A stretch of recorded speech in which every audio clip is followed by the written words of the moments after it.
میں سائیکیٹرسٹ کے پاس بیٹھا تھا۔ بیگم کے کہنے پر کئی دن سے ٹائم لیا ہوا تھا، اس لیے انہیں ملنے چلا آیا۔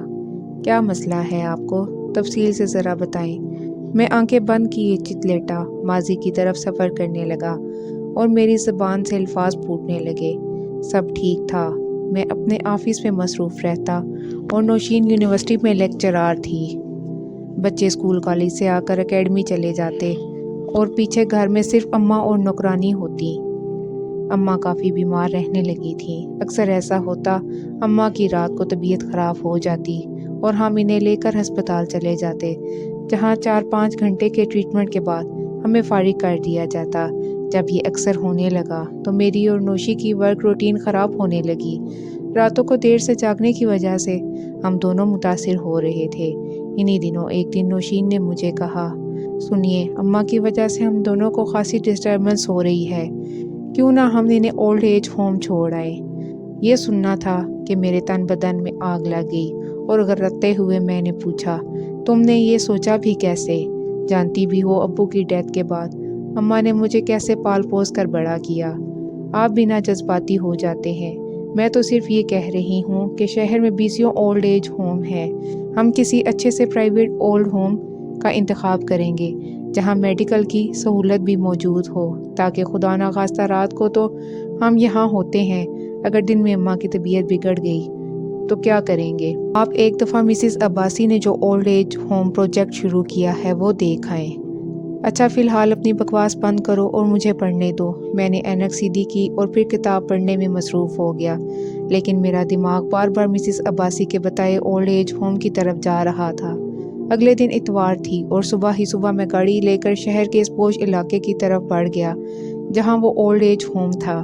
گاڑی پارک کر کے میں شاندار اور پرشکوہ بنگلے کی طرز پر بنی اس عمارت میں داخل ہو گیا جہاں میرا استقبال پودوں کو پانی دیتی مسز عباسی نے خود کیا۔ اس دن میں نے وہ ساری عمارت گھوم پھر کر دیکھی جہاں میرے ذہن کے مطابق واقعی بوڑھے لوگوں کے لیے جنت تعمیر کی گئی تھی۔ صاف ستھرا ماحول، بڑا سا سرسبز لان، پرشکوہ ڈسپنسری جہاں ہر وقت ایک ڈاکٹر تعینات رہتا تھا، اور اولڈ ایج ہوم کی اپنی 2 ایمبولینسز کے علاوہ وہاں زندگی کی ہر سہولت فراہم کی گئی تھی۔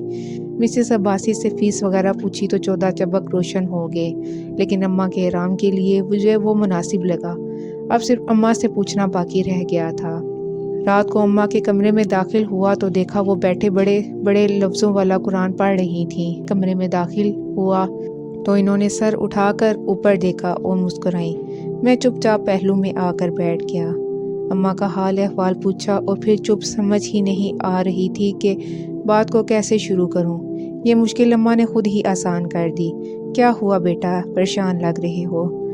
جی بس آپ کی وجہ سے ہی پریشان ہی تھی۔ کیسی طبیعت ہے اب؟ میں ٹھیک ٹھاک تو ہوں، مجھے کیا ہونا ہے؟ بس یہ کم وقت مارا بلڈ پریشر اوپر نیچے ہوتا رہتا ہے۔ اماں ایک مشورہ کرنا تھا آپ سے۔ بولو بیٹا۔ اماں میں ایک جگہ دیکھ کر آیا ہوں۔ میں نے ہکلاتے ہوئے بولنا شروع کیا۔ وہ آپ کی رہائش کے لیے بہت مناسب ہے۔ وہاں مجھے یہ پریشانی نہیں ہوگی آپ گھر میں اکیلی ہیں یا آپ کی طبیعت تو ٹھیک ٹھاک ہے۔ وہاں ڈاکٹر 24 گھنٹے موجود رہتا ہے، ماحول بھی صاف ستھرا ہے۔ اماں کے چہرے پر رقصہ مسکراہٹ تھم گئی تھی۔ ایک دفعہ ماتھے پر بل پڑے اور پھر مسکرا دی۔ بیٹا، مجھے بھی کافی دن سے محسوس ہو رہا تھا کہ تم لوگوں کو کافی ڈسٹرب کر رہی ہوں۔ ٹھیک ہے، کوئی مسئلہ نہیں، جیسے میرا لال خوش، ویسے میں خوش۔ اماں نے مسکراتے ہوئے میرا ماتھا چوما اور میں کمرے سے نکل آیا۔ میرا ضمیر اس بے غیرتی پر آمادہ نہیں تھا، مگر میرے حالات کچھ اور کہتے تھے، یا شاید میں حالات کا صحیح مقابلہ نہ کر سکا، اور اماں کو میں اولڈ ایج ہوم چھوڑ آیا۔ شروع میں 2-3 دن بعد میں چکر لگا لیتا تھا۔ کبھی کبھی اماں کو گھر بھی لے آتا تھا اور اگلے دن پھر چھوڑ آتا۔ پھر میرا چکر کم ہونے لگے، بس اتوار کی اتوار جانے لگا، اور پھر کچھ عرصہ پہلے تو حد ہو گئی۔ کاروبار کے چند مسائل کی وجہ سے میں تقریباً 1 ماہ نہ جا سکا۔ اسی دوران وہ دن بھی آ گیا جس نے مجھے جھنجھوڑ کر رکھ دیا۔ اتوار کا دن تھا، مجھے آج ایک آدمی کے ساتھ ضروری کاروباری ملاقات کرنی تھی۔ ناشتہ کیا اور گاڑی میں آ بیٹھا۔ ابھی سیلف لگایا ہی تھا کہ 18 سالہ ایان بھی دروازہ کھول کر ساتھ بیٹھ گیا۔ ڈیڈ، آپ کو پتا ہے میں گاڑی چلانا مکمل سیکھ گیا ہوں۔ اچھا، واہ شاباش، میرا بیٹا بڑا ہو گیا۔ ڈیڈ، آپ ہمیشہ ہمیں اسکول چھوڑ کر آتے ہیں، آج میں آپ کو چھوڑ کر آؤں گا۔ میں نے ہنستے ہوئے ایان سے پوچھا، اچھا کہاں چھوڑنے کا ارادہ ہے اپنے پاپا کو؟ اولڈ ایج ہوم، اس نے کہا، اور میں ساکت ہو گیا۔ میرے چہرے سے مسکراہٹ غائب ہوگی اور ہاتھ اسٹیئرنگ پہ مضبوطی سے جم گئے۔ وہ اپنی دھن میں بولتا جا رہا تھا، آج سنڈے ہے، مجھے پتا ہے کہ آپ گرینی سے ملنے جا رہے ہیں، میں بھی چلتا ہوں ساتھ میں، آپ کو ڈرائیونگ بھی دکھاتا ہوں اپنی۔ مگر میں بس ایان کے پہلے جملے پہ ہی ساکت ہو چکا تھا۔ اس کے معصوم جملے میں میرا مستقبل چھپا تھا، میری وہ فصل جو مجھے کاٹنی ہی تھی۔ بچپن میں پڑھی کہانیاں اور واقعات کی طرح مجھے بھی اسی سلوک کا شکار ہونا تھا۔ میری آنکھوں سے آنسو ابل ابل کر آ رہے تھے اور میں اپنی ماں سے اپنے اس گھٹیا سلوک سے سخت شرمندہ تھا۔ ایان کو بلا وجہ ڈانٹ کر میں نے گاڑی سے نکالا اور تیزی سے گاڑی چلاتا ہوا اماں کو لینے اولڈ ایج ہوم جانے لگا۔ اولڈ ایج ہوم پہنچا تو دوسری بجلی گری کہ کچھ دیر قبل ہی اماں ہارٹ اٹیک سے فوت ہو چکی تھیں اور میری معافی اور توبہ کے سارے دروازے بند ہو گئے۔ ڈاکٹر صاحب، تب سے میں انتہائی چڑچڑا ہو چکا ہوں، کاروبار میں دل نہیں لگتا، بلا وجہ بچوں اور ملازموں کو ڈانٹتا رہتا ہوں، اکثر چھٹی والے دن سارا دن قبرستان میں اماں کے سرہانے بیٹھ کر ان سے معافی مانگتا رہتا ہوں۔ نہ گھر میں دلچسپی رہی نہ کاروبار میں۔